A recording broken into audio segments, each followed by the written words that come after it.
Shalom. First and foremost, I want to give all praises, honor, and glory to Yahweh, Bahasham, Yahweh Shai, Bahasham, Racha, Kodash. Double honors to the elders and the apostles of Great Millstone, and peace and blessings to the elect. And real briefly, I wanted to deal with this situation with Russia and China, which, quite frankly, is making the U.S. Pretty nervous, at least with the way they're reacting. And this is a post that I saw about a day ago, and it says, breaking: China's top diplomat pledges to strengthen ties to Russia. All right, it says, I think we will definitely reach new consensus. So I'm going to read a little bit of what's written here. This is in quotes, so it looks like this is what the diplomat said. Right, so it says, today I am willing to further exchange views with you, my old friend, on the advancement of our mutual relationship. And I think we will definitely reach new consensus, Wang told Russian Foreign Minister Sergei Lavrov during their meeting Wednesday. No matter how the international situation changes, China has been and remains willing to maintain the positive trend with Russia in building a new type of cooperative relationship between major powers. And this, like I said, is making the West uncomfortable. Why is that? Because China is technically considered a superpower, and so is Russia. And now you can see the different alliances forming, the different lines being drawn, right? The line being drawn in the sand, the figurative saying. And that's because we're at that point where the Lord is intensifying these things leading up to these last few prophecies. Now, also recently, you had Russia suspend their participation in I think it was the START treaty. It was one of the last major nuclear arms treaty with the U.S. And Russia said, look, if you going to test your nuclear missiles, we also going to test our nuclear missiles. And why is that? Real quick, let's actually go to the book of Joel, verse 3. Joel chapter 3, verse 9. It says, proclaim ye this among the Gentiles, prepare war. So this is actually talking about the nations, right? Prepare war. Now, when you prepare something, you are in the process of making it, right? You are in the process of putting it together. So it says, prepare war, wake up the mighty men, let all the men of war draw near, let them come up. And who are the mighty men? The mighty men are these troops, these armies, okay? And so now, and that's why you have a lot of these countries that are, I believe NATO actually upped their reserves by 7%, if I'm not mistaken, or so.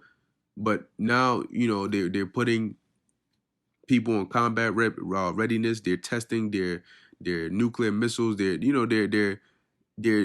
doing war games. All of these tactics, which is, it's like, imagine if you lived in a town where everybody was regular. People go to work, they come home, everybody's just regular and chill, going to picnics and shit. And all of a sudden, the town folk you just see them start buying a whole bunch of guns. People start barricading their houses. They start hammering or bolstering their doors. They start, next thing you know, everybody's going to the gun range. Your mind, you're going to think they're preparing for something, and you're going to know what theme, whatever it is they're preparing for, is, what direction it's headed in. Because why are they buying guns? Why are they going to the shooting range? Why are they barricading their houses? Clearly, whatever they're preparing for is violent, and it's along the lines of a shootout or whatever it is, right? So that's what you see going on now. You're seeing different alliances being formed, but you're also seeing the direction that this is headed in. Now, when you read in the book of Isaiah 9 and 5, it tells you that what? The basically the war in ancient times was fought with swords and confused noise. Slakia, but this one will be with fire, with flames and fuel of fire, which is going to be because this is going to be a nuclear war. But coming back to Joel 3, it says, "Let all the men of war draw near, let them come up. Beat your plowshares into swords and your pruning hooks into spears." Now, what are plowshares and pruning hooks used for? More agricultural, right? And those are used really in a time of peace where you don't really have threats like that. But when you're in a time of war, where's your concentration? A lot of your funding, a lot of the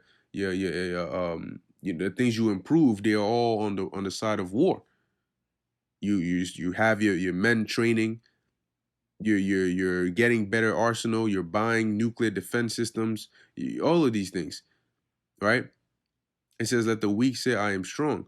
And who are the weak? The weak are these smaller nations that aren't considered world superpowers. They're not as big as these other nations and these other countries. They don't have as much resources or as much of a large army.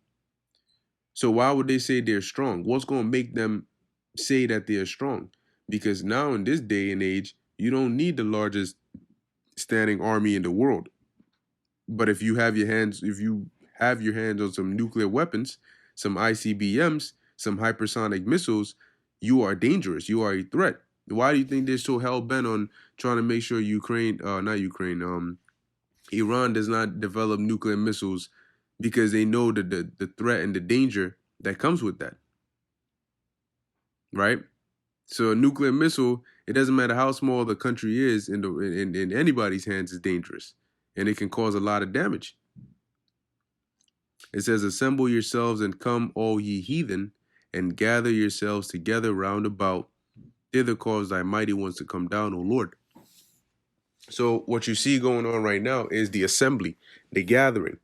Okay, the gathering of the nations, the alliance is being formed now, pursuant to the book of Ezekiel, the 38th chapter, the first few verses.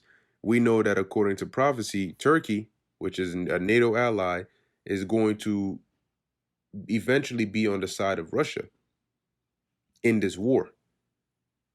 Okay, because Russia is going to be a guard onto them, as well as Iran, the Persians.